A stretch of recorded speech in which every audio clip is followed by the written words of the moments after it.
আচ্ছা, মাদ্রাসা শিক্ষা বোর্ডে হিন্দু বেটার কাজটা কি? বলেন তো আপনারা, মাদ্রাসা শিক্ষা বোর্ডে হিন্দু বেটার কাজ কি এখানে?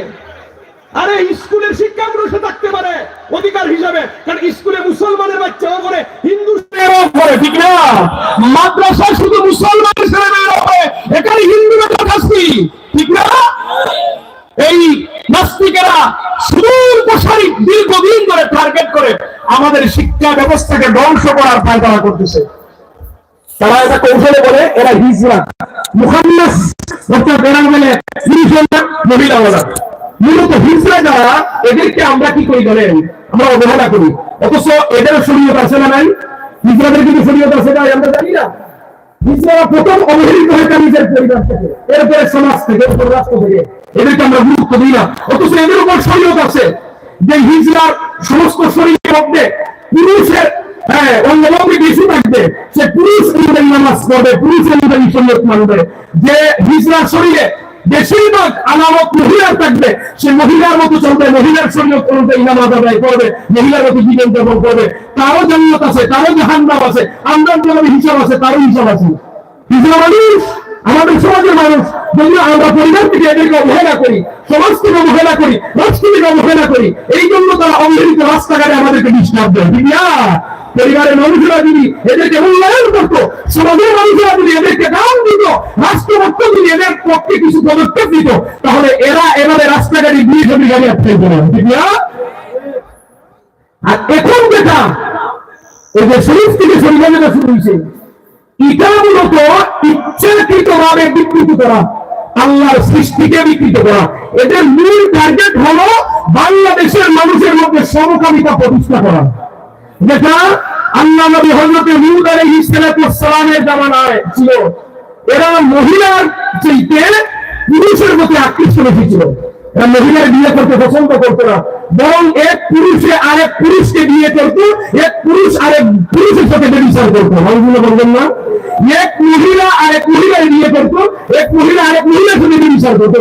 হুদ আলাইহিস সালামের জামানায় ছিল। এই জন্য আল্লাহ এই কওমকে ধ্বংস করে দিয়েছেন, ঠিক না? নবী যখন বদয়া দিলেন, আল্লাহ কবুল করেছেন, ধ্বংস করে দিয়েছেন। আচ্ছা, এটা শুনতে তো ঘৃণা লাগে না?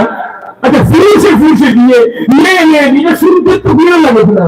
আমরা তো স্যার এক কুত্তায় আরেক কুত্তা সবই কাজ করে, ঠিক না? কথা বলেন না আপনারা? এক কুত্তা আরেক কুত্তির কাছে যায়, কুত্তা নাই যায় না, অথচ বাংলাদেশের জমিনে এরকম পায়তারা করতেছে রাষ্ট্রীয়রা। আপনারা শুনলে অবাক হবেন, আমেরিকা, অস্ট্রেলিয়ায় এদের সংসদ আইন পাস করা আছে, ছেলে যদি ছেলের বিয়ে করতে চায়, পরিবারের কেউ বাধা দিতে পারবে না। ছেলে যদি আরেক ছেলে বিয়ে করতে চায়, পরিবারে মা বাবা বাধা দিলে বলে, মা বাবারে বলে জেনে নিয়ে যায়। অস্ট্রেলিয়ায় এমন আইন আছে জানেন, 2 বাচ্চা 3 বাচ্চা জন্ম নেওয়ার পরে বিয়ে করেন। বাচ্চা 2 জন্ম হয়েছে বা 3টা জন্ম হয়েছে, এরপরে তারা বিয়ে করে। একটা বাচ্চা জন্ম নেওয়ার পরে বিয়ে কি? হ্যাঁ, বিয়ে ছাড়া যদি কোন ছেলে জন্ম নেয়, আমরা তারিখ যাবনি। জি, দেওয়ার সম্ভব আঞ্চলিক ভাষা বলেন না, কি বলেন? আমরা বানিয়েছিল ভাষায় বলে অবৈধ সন্তান, দেওয়ার সন্তান, ঠিক না? এই দেওয়ার সন্তান জন্ম নেওয়ার পরে অস্ট্রেলিয়ার বেশিরভাগ মানুষ বিয়ে করে। সিঙ্গাপুরি জন্ম দেওয়ার পরে তারা বিয়ে করে। এরা হলো উন্নতিশীল রাষ্ট্র, কিন্তু কুত্তা কুত্তিতে পারবা, ঠিক না? আমেরিকায় রাষ্ট্রীয় আইন পাস আছে, কোন পুরুষকে বিয়ে করলে পরিবারে বাধা দিতে পারবে না, কোন মেয়েকে বিয়ে করলে বাধা দিতে পারবে না। 40% গবেষণা বলছে 40% লোক আমেরিকা এরা সমকামিতা লিপ্ত। এরাও প্রায় 70-100 বছর আগ থেকে টার্গেট করে তারা মানুষের মধ্যে এটা প্রতিষ্ঠিত করছে। আর এখন বাংলাদেশে এটা প্রতিষ্ঠিত করার চক্রান্ত চলতেছে, ষড়যন্ত্র চলতেছে। আমরা কি এভাবে বসে থাকবো? প্রতিবাদ করবো না? কথা বলে দেখা, প্রতিবাদ করবো না? এমন এই ধরনের বই আমরা কখনো আনতে পারি? আপনারা তো মূল্য বলেছেন, আপনার ছেলে স্কুলে পড়ে, আপনার মেয়ে স্কুলে পড়ে, বেশিরভাগ ছেলেমেয়েরা মাদ্রাসা থেকে স্কুলে পড়ে, আপনার ছেলে আপনার মেয়ে স্কুলে পড়ে, এই শিক্ষা গ্রহণ করে আপনার ছেলে বলবে আরেক ছেলে বিয়ে করার জন্য, আপনার মেয়ে বলবে আরেক মেয়েকে বিয়ে করার জন্য। এটাকে আমরা মেনে নিতে পারি? আমরা কখনো মেনে নিতে পারবো? এর বিরুদ্ধে আমরা সবাই সোচ্চার হব। সম্মানিত হাজির, এটার ব্যাপারে সোচ্চার হওয়ার জন্য আল্লামা হুসামউদ্দিন চৌধুরী ফুলপুরি সাহেব বলে যাচ্ছেন, ঠিক না? আমরা এবারে মাহফিলে কথা বলছি, দেখেন হাজার মাহফিলে কথা বললে ইন্টার সরকারের যত মন্ত্রী মিনিস্টার সেটা কানিয়ে নিবে না, আমরা কথা বলতে আছে তো হুজুরের সিলেক্ট না। এরা আমাদের কাজ হলো আপনারা যারা আছেন যারা জানেন না আপনাদেরকে সচেতন করো, ঠিক না? আর আমাদের রাহবারের কাজ হলো ডাইরেক্ট জাতীয় সংসদে আইন করে এটাকে নিষিদ্ধ করা, ঠিক না? আমরা আমাদের জায়গা থেকে প্রতিবাদ করবো। আমরা যারা আছি অভিভাবক, আমরা যারা গ্রামের মানুষ আছি, আমরা সচেতন হবো, আমাদের বাচ্চাদেরকে এই রাষ্ট্রীয় শিক্ষা দিতে দেব। ইচ্ছাকৃত ভাবে আল্লাহর সৃষ্টিকে বিকৃত করতেছে। নাউজুবিল্লাহ। আপনার শুনে অবাক হবে, আমেরিকা না অস্ট্রেলিয়া আমি ভুলে গেছি,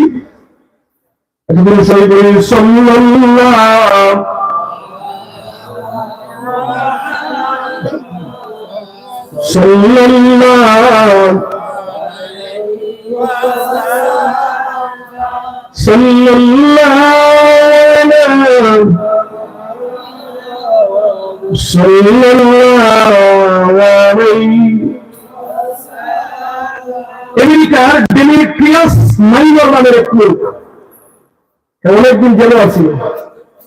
জেলে থাকার পর হঠাৎ পায় আমি এখন মহিলা, কি বলছে ওই যে শিক্ষা শরীর থেকে সম্ভব আমি এখন আমি নিজে নিজে মহিলা পাবি, আমার মহিলা ঘরে থাকতে দেব। তারা মহিলার ঘরে তারা থাকবে, যেহেতু নিজের মহিলা পাবে দিচ্ছে এখন মহিলা আসামিদের কাছে। কিছুদিন পরে দেখা যায় ওই হাজতের দুইজন মহিলা গর্ভবতী হয়ে গেছে। এই আরে একটা আইন কি বলে, এটা কোনো নিয়ম হতে পারে না।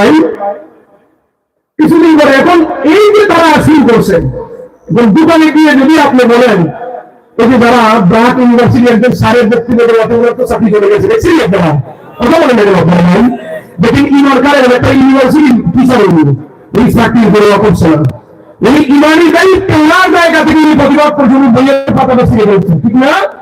বইয়ের মধ্যে ছিঁড়ে ফেলছে ওনার চাকরি চলে গেছে।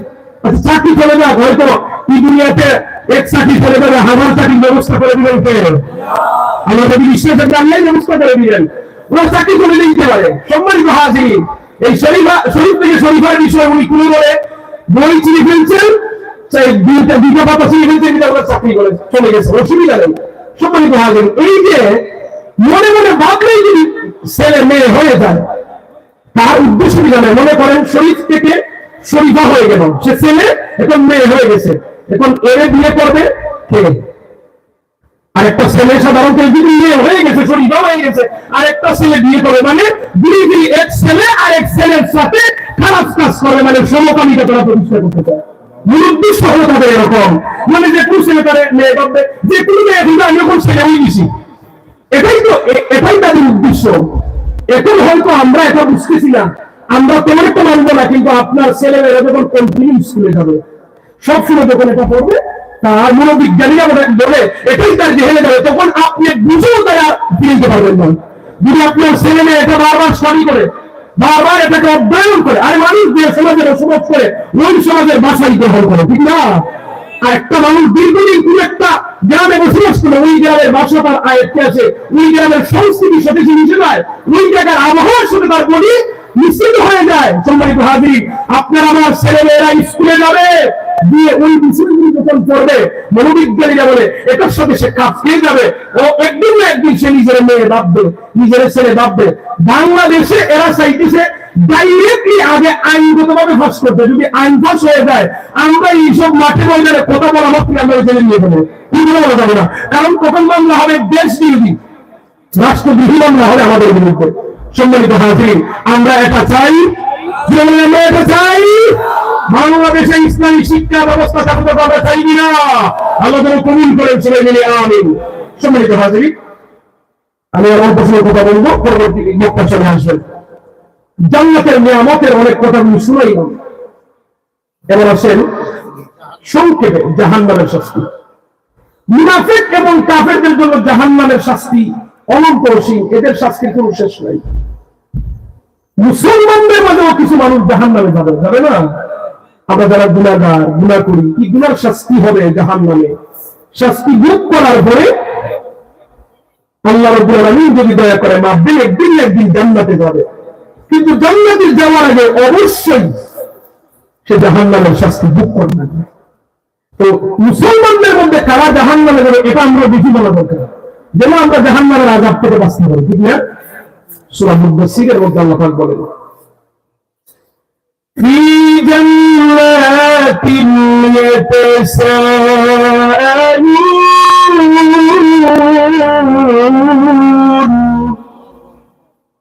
জান্নাতীরা আলাপ আলোচনা করবে, আলিল মুজরিমিন, এদের অপরাধ কি, এদের অপরাধ কি, কি এমন দুষ্কর্ম, কি এমন গুনাহ করলো, কি এমন ভুল করলো, জাহান্নামীদেরকে নিয়ে জান্নাতীরা গবেষণা করবে।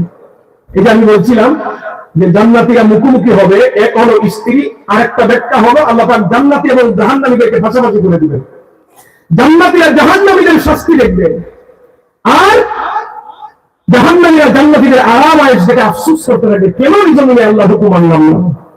দুইজন পাশাপাশি করে দিবেন, এরা একদল আরেকজনকে দেখবে, বলতে পারেন জাহান্নামের এত উত্তপ্ত এরা সহ্য করবে কিভাবে। এটা করোনাকালীন সময়ে একটা বিজ্ঞান আবিষ্কার হয়েছিল, জুম মিটিং। সুনামগঞ্জের ডিসি, হবিগঞ্জ জেলার ডিসি, সিলেটের ডিসি, মৌলভীবাজার জেলার ডিসি, চারজন তারা জুম মিটিং করছে, নিজ নিজ অফিসে বসা, মোবাইলে দেখা যায় তারা একজন আরেকজনের পাশাপাশি বসা, জুম মিটিং। এটা মানুষের তৈরি করে, আর আল্লাহ তো আহকামুল হাকিম, আল্লাহ তার কুদরতি ভাবে জান্নাতি এবং জাহান্নামীদেরকে পাশাপাশি দিবেন, একদল আরেকদলকে দেখবে। এবার জান্নাতীরা নিজেদের মধ্যে আলাপ আলোচনা করার পরে বলবেন, চলো আমরা তাদেরকে প্রশ্ন করি, কি এমন গুনাহ করলো, কি এমন পাপ করলো, ভুল করলো, যে ভুলের কারণে জাহান্নামে আগুনে।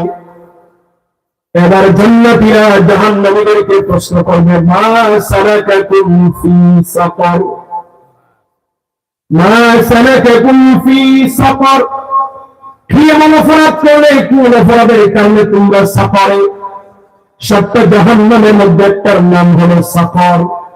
সাকার শব্দের অর্থ হলো আগুন। মনে করেন এক বাবার দুইজন সন্তান, একজন বাবা আর একজন খারাপ, ভালো জন জান্নাতে, খারাপ জন জাহান্নামে। ভালো সন্তান খারাপ সন্তানকে এক ভাই আর এক ভাইকে বলবে, ভাই জমির একসাথে চললাম, আমি জান্নাতে, তুমি তো জাহান্নামে। তখন জাহান্নামীরা কি জবাব দিবে? আল্লাহ রাব্বুল আলামিন নিজেই কোরআনুল কারীমের মধ্যে জানিয়ে দিলেন। তখন জাহান্নামীরা জবাব দিবে,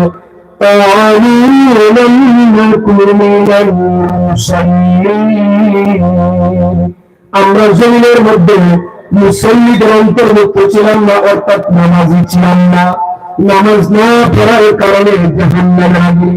আচ্ছা, নামাজ না পড়লে যে জাহান্নামের আগুনে জ্বলা লাগবে, এটা কোরআনে আছে না নাই? যে বলেন আছে না নাই? কোরআনে আছে। অথচ আমরা সমাজে অনেক মানুষ এরকম আছে, নামাজ না পড়লে ঈমান ঠিক আছে, আসেনি, নামাজ না পড়লে ঈমান ঠিক আছে। আমরা কোরআন থেকে নামাজ না পড়লে জাহান্নামের আগুনে জ্বলবো, আর সে বলে নামাজ না পড়লে ঈমান ঠিক আছে। এটা ফালতু কথা, এটা বিশ্বাস করবেন না, এরকম বলা উচিত নয়। একদিকে আল্লাহর বিধান মানতেছে না অপরাধ, আবার সে বলতেছে নামাজ না পড়লে ঈমান ঠিক আছে। শয়তানের খেলা তো হয়। এরপরে তারা জবাব দিবে, আমরা মিসকিনদেরকে খাবার না দেওয়ার কারণে জাহান্নামের আগুনে। কি বোঝা গেল ভাই? নামাজ না পড়লে জাহান্নামে যাওয়া লাগবে, আর যারা গরিব মানুষ আছে, গরিব মানুষেরা মিসকিনদেরকে খাবার দেওয়া লাগবে। আপনার আমার সম্পদের মধ্যে আশেপাশের একটি মিসকিনের হক আছে না নাই? নফল সত্য যদি না করেন, যাকাতের টাকা, ফিতরার টাকা অবশ্যই দেওয়া লাগবে।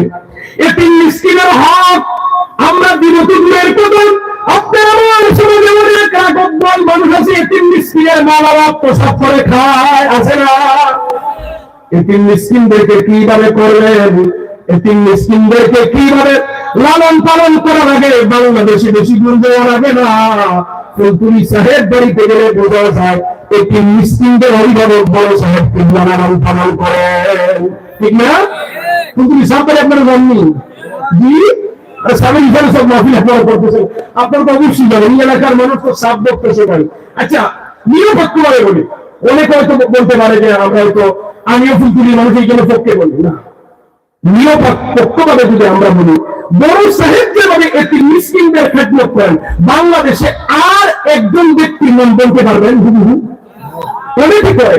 আমরা বলবো না যে খেল করে না, ওই কি করে কম বেশি আছে, কিন্তু বড় সাথে ভাবে এতিম মিসকিনদেরকে সুসংগঠিত ভাবে একটা নিয়ম তান্ত্রিক ভাবে যেভাবে এদেরকে লালন পালন করেন, বড় করেন, সেবা করেন, এভাবে বাংলাদেশে দ্বিতীয় আর বিদেশে আমাদের অজানা যারা বিদেশ সফর করেন তারা ভালো বুঝতে পারেন। বিদেশ নিয়ে কথা বললাম আমি, যারা আন্তর্জাতিক মানুষ তারা বলবে, যেহেতু আমরা দেশের কথা বলি, বাংলাদেশের ভূখণ্ডের দ্বিতীয় আমরা বড় ধরনের দেখি না। মাঝে মধ্যে ভাবেন জেনে পরে আপনার অনুভূতি আসবে, আচ্ছা একটা মানুষ চিন্তা করেন এত বড় পরিবারে জন্ম নিয়ে যে করে এই দৌড় চলবে কি হবে, এটা নিয়ে কোনো টেনশন নাই। এই পর্যাপ্ত পরিমাণ সম্পদ আল্লাহ ইনাদেরকে দিচ্ছেন। ওনারা যদি জীবনে কোনোদিন কোনো কাজে না যান, এদের খাবারের প্রয়োজন হবে, কিন্তু না ভাই, এরপরে তারা দিনে রাত্রে শুধু মানুষের অসহায় মানুষের কাছে কিভাবে দাঁড়ানো যায়।